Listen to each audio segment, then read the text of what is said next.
dan Wakil Gubernur Jakarta, pemirsa. Tapi sebelum kita melanjutkan kemeriahan dari studio dan sambil kita memantau nanti bagaimana perkembangan dari JI Expo Kemayoran Jakarta Pusat. Nah, ini coba kita akan lihat situasi, informasi yang kita dapat. Ini informasinya katanya sudah ada yang tiba ya. Betul, pasangan calon gubernur dan wakil gubernur nomor 2 Dharma Pangrekun dan Kun Wardana sudah tiba di lokasi debat. Anda bisa lihat di layar kaca, Anda saat ini kami sudah membagi-bagi ya. Wah, ini titik-titik dari pergerakan calon gubernur dan wakil gubernur termasuk juga dari JI Expo. Dan pemirsa, kita masih akan terus mengabarkan untuk Anda, tapi kita harus mendengarkan kumandang azan maghrib untuk wilayah Jakarta dan sekitarnya berikut ini. Pada sholat maghrib wilayah Jakarta dan sekitarnya. Baik. Oke, kita baru dapat informasi kalau tadi pasangan calon gubernur dan wakil gubernur nomor urut 2, ya kali ini kita baru juga mendapatkan informasi paslon nomor 1, ya. Ridwan Kamil dan Suswono juga sudah tiba di lokasi venue. Oke, ini menarik ya Rivi, karena hanya tinggal menghitung beberapa menit lagi, mungkin kurang lebih 1 jam lagi, kita akan mendengarkan program-program apa saja yang akan ditawarkan, visi misi, kemudian janji-janji apa yang akan ditawarkan. Untuk debat malam hari ini, Rivi, tema yang diangkat oleh KPU Jakarta adalah penguatan sumber daya manusia dan transformasi Jakarta menjadi kota global. Amin, mudah-mudahan. Amin. Apalagi setelah bukan menjadi ibu kota negara. Itu yang jadi PR. Pertanyaan kita, mau dibawa kemana nih Jakarta selama 5 tahun ke depan? Langsung aja Putri. Langsung saja kita dengarkan mungkin ya, sambil menunggu nanti calon-calonnya memaparkan, mungkin boleh ya. Perwakilan dari tim SES, saya mulai dong. Ya, boleh bocorkan tipis-tipis Mbak, program apa? Boleh, mulai dari Mbak Cheryl. Tipis-tipis, saya rasa kalau program nanti kita tunggu saja dalam perdebatan ya. Nanti kan memang sudah forumnya di sana. Tapi mungkin saya ingin berbagi ini. Ketika kita memilih seorang pemimpin, alangkah baiknya kita memilih yang sudah punya track record dan juga sudah berpengalaman. Saya mungkin mau mengingatkan kembali apa saja yang sudah dilakukan oleh Bang Ridwan selama dia memimpin di Jabar. Misalnya, hari ini kan kita bahasnya tentang SDM ya. Bagaimana sih penguatan SDM? Saya punya data, saya sambil lihat ya biar datanya nggak salah. Ini data yang bisa dicek di BPS. BPS tuh mencatatkan bahwa pengangguran dari tahun 2017 ketika Kang Emil belum menjabat di Jabar sampai 2023 ketika masa akhir Kang Emil menjabat, Bang Ridwan menjabat di Jawa Barat itu 6,91% ini berarti ada penurunan 1,31%. Berarti pengangguran bisa ditekan. Lalu untuk angkatan kerja naik 3 jutaan, jumlah orang yang bekerja itu naik 4 jutaan. Dan indeks pembangunan masyarakat di Jabar sendiri itu sekitar 4,3% kenaikannya. Dan ada penambahan sekolah sebanyak 2.800-an sekolah. Kita tahu bahwa di DKI ini saat ini makin tinggi jenjang pendidikan, semakin sedikit jumlah bangku sekolah. Jadi harapan kami ini nanti bisa betul-betul dijadikan solusi yang menjawab masalah bagaimana sih penguatan manusia-manusia di DKI. Dan kalau kita bertanya tentang bagaimana nih nanti program-program untuk Jakarta sebagai kota global. Kita tahu bahwa Bang Ridwan ini dia dulu sebelum kembali ke Indonesia sempat menjadi diaspora karena dia dulu banyak berkreasi membangun kota-kota global, misalnya Shanghai.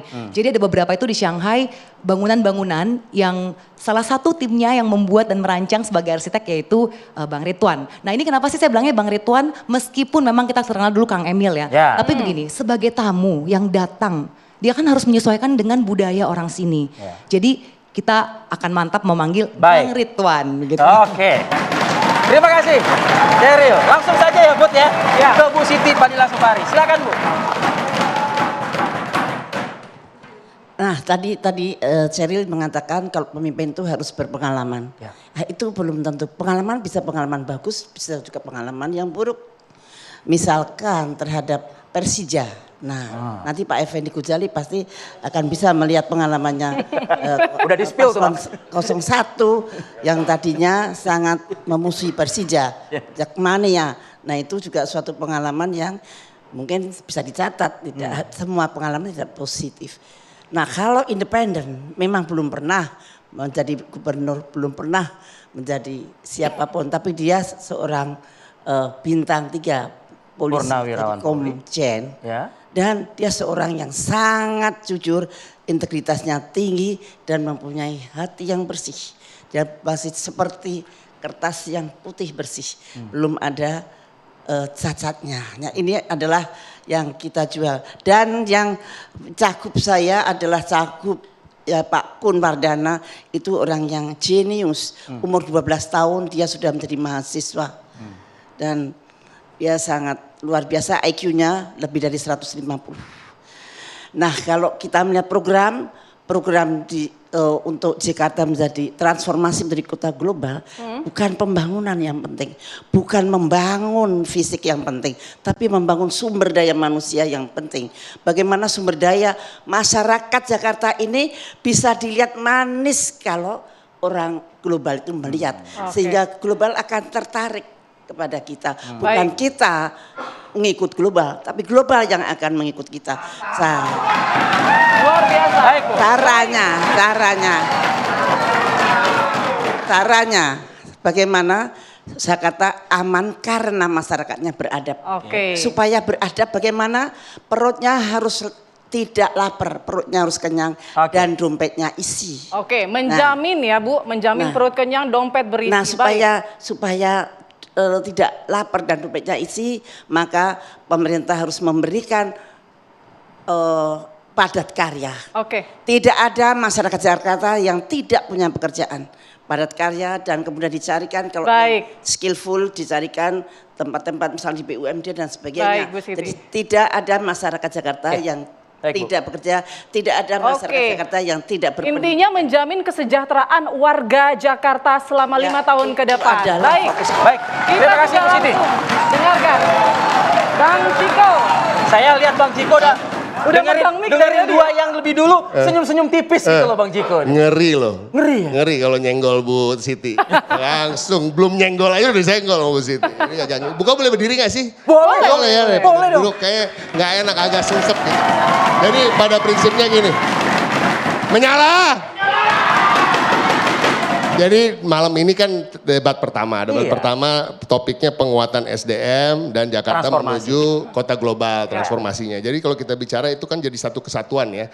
Kita nggak bisa bicara kota global kalau masih ada perumahan kumuh. Kita nggak bisa bicara kota global kalau pendidikan belum memadai, akses kesehatan belum ada yang bagus, RSUD-nya ada gedungnya nggak ada isinya, nggak ada dokternya, puskesmasnya pun begitu. Nah ini yang akan menjadi topik pembicaraan yang akan difokuskan oleh Mas debat perdana di debat perdana. Kita bicara soal penguatan SDM, kita tentu bicara soal pendidikan, kita bicara soal kesehatan. Kita nggak bicara berhenti di situ, kita bicara soal air bersih juga, gitu. Orang nggak bisa hidup sejahtera, nyaman, sehingga belajar dengan enak, kerja dengan enak, mencari kerja dengan gampang. Kalau air bersihnya masih kurang, ada 40% warga Jakarta yang tidak terdampak dengan air bersih. Gitu, airnya masih kotor, susah, dan kebocoran-kebocoran dari pipanisasi ini masih terjadi. Jadi banyak banget yang akan dibicarakan sungguhnya, karena kita nggak bisa memfokuskan hanya 1-2 fokus. Karena tidak semua warga Jakarta terdampak dengan masalah-masalah yang sama. Kalau saya kembali ke air bersih misalnya,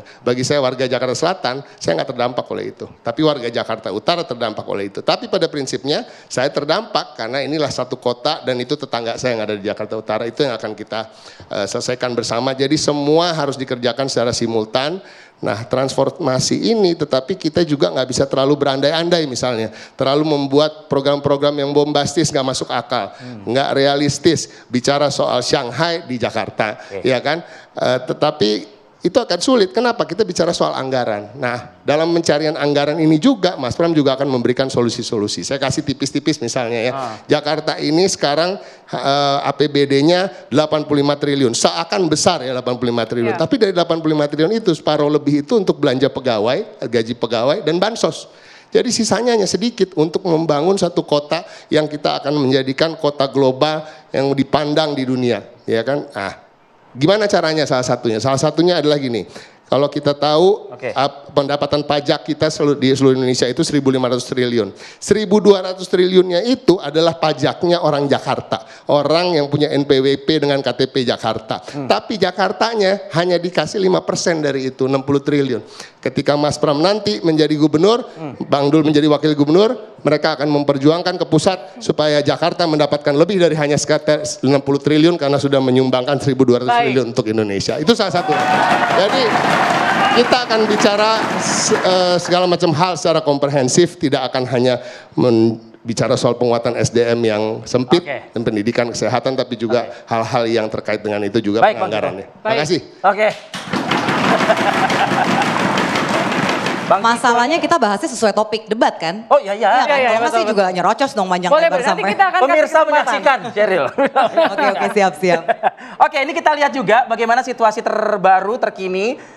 Ini informasinya Pramono Rano masih dalam perjalanan ya, betul. menuju arena debat perdana calon gubernur, wakil gubernur Jakarta di J Expo Kemayoran Jakarta Pusat.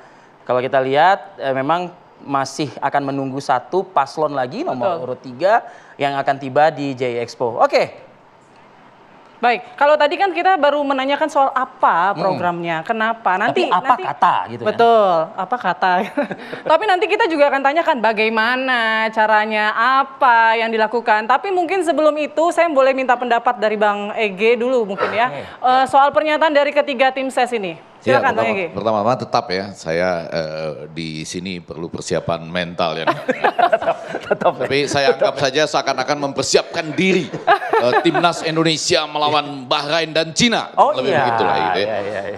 Balik sebelum ke situ, mungkin saya kasih semacam pengantar tentang debat pertama ini. Kenapa debat pertama DKI Jakarta ini penting? Yang pertama itu karena boleh dikatakan semuanya pendatang. Betul ya, kan pemain baru di DKI Jakarta, betul kan? Walaupun tadi disebutkan Bang, Kang, Emil itu ya, ada Suswono juga, kemudian Darmo Pongrekun dan Kun Wardana Abioto, ya kan? Lengkap loh saya. Kemudian Pramono Anung Wibowo dan Rano Karno gitu kan. Jakarta kan melting pot, bisa datang dari mana saja gitu ya. Jadi saya rasa ini justru karena pendatang-pendatang baru dengan pengalaman yang berbeda-beda. Rano Karno Banten dulu misalnya gitu ya. Jadi semuanya baru, karena itu penting. Nah yang kedua, debat itu seringkali dianggap tidak penting kalau orang mengatakan ingin menghindari debat. Jadi kan sering orang mengatakan, oh debat itu nggak penting. Dia memang takut berdebat misalnya. Atau dia ingin debat itu dianggap tidak penting gitu. Tapi secara umum debat itu pentingnya apa? Supaya disimpan sampai menuju TPS pada 27 November gitu ya. Jadi nah yang ketiga juga hasil-hasil riset yang sekarang ada kan sering kali dipakai buat mengantarkan debat. Tetap harus kita tanyakan yang bayar siapa itu loh. Itu tetap harus bayar karena biar bagaimanapun kan pasti ada yang bayar. Kalau kan masa lembaga survei nyumbang buat para kandidat. Nggak apa-apa. Mudah-mudahan saya tuh ingin sekali loh orang menyebutkan hasil survei ini karena kami memang disumbang dananya dari siapa, hasilnya begini kan boleh juga. Nah balik ke yang tadi, saya tertarik terutama karena dua topik ini menarik ya dalam konteks. Pertama tadi pembangunan SDM, yang kedua transformasi kita menuju global. Indeks pembangunan manusia kita udah tinggi betul, Jakarta itu kan sekitar 83 lebih gitu ya, naik dari 81,65 kurang lebih begitu. Jadi kita sudah tinggi betul, hidup kita bisa sampai umur rata-ratanya ibu 75. Belajarnya sampai kelas 2, kelas 12 lah gitu ya. Tetapi ketika dia menjadi indeks global tadi, kita 74 dari 156. Ya kan? Menggembirakan tapi kalah dari Bangkok 45 dia. Kemudian Manila 70 gitu. Di sana juga banyak juga loh daerah-daerah yang, nah ternyata kekurangannya dua, balik lagi, yang satu sumber daya manusia dan yang kedua berkebudayaan. Nah ini kan Pak Presiden lagi ingin membentuk Menteri Kebudayaan misalnya. Karena itu bayangan saya nanti pada debat adalah ada hal-hal yang lebih kecil tuh. Jadi misalnya yang menarik itu adalah di Jakarta nih orang kalau mau masukin anaknya SMA, Bang, ya kan, itu sampai pindah rumah, pindah alamat gitu ya, ya kan, supaya masuk sesuai. Kenapa nggak dijadikan bahwa semua sekolah SMA itu unggul gitu? Jadi orang masukkan dimanapun tenang gitu, nggak harus bohongin. Menjadi PR setiap tahun ajaran baru jadinya ya Bang. Oke, kita tangkap Bang. Yang kedua, kebudayaan. Kebudayaan ini mau diapakan? Apakah kebudayaan ini bisa menjadi salah satu penambah kita pada indeks Jakarta sebagai kota global tadi? Kang Yayat. Begini.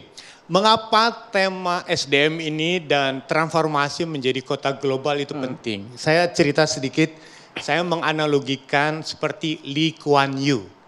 Bagaimana riwayatnya transformasi Singapura dari kampung menjadi kota global nomor 7.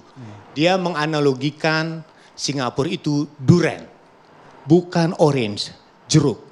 Kalau jeruk dikupas, diperas, dihisap, ditinggal. Tapi pertanyaannya, siapa berani meras duren? Gak ada yang berani meras duren. Di dalam duren itu ada buahnya yang putih, manis, lemak, dengan segala macam. Itulah SDM.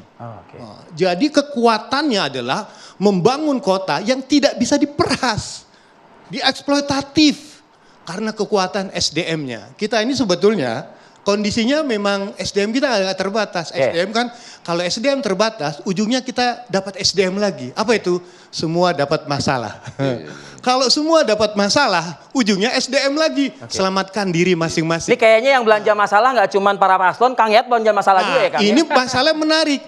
Karena selamatkan diri masing-masing muncullah ego orang Jakarta yang tidak mau diatur. Tadi saya mengatakan, satu, misalnya contoh ya, bawa kendaraan pribadi, misalnya budaya kan masuk kan, tidak mau naik angkutan umum, buang sampah sembarangan. Nah, sekarang pertanyaannya, bagaimana paslon membangun kultur yang global? Itu PR-nya. Oke, itu pertanyaan yang bagus. Bagaimana kemudian paslon membangun kultur global? Mungkin nanti akan dijawab usai jeda berikut. Kami akan kembali sesaat lagi.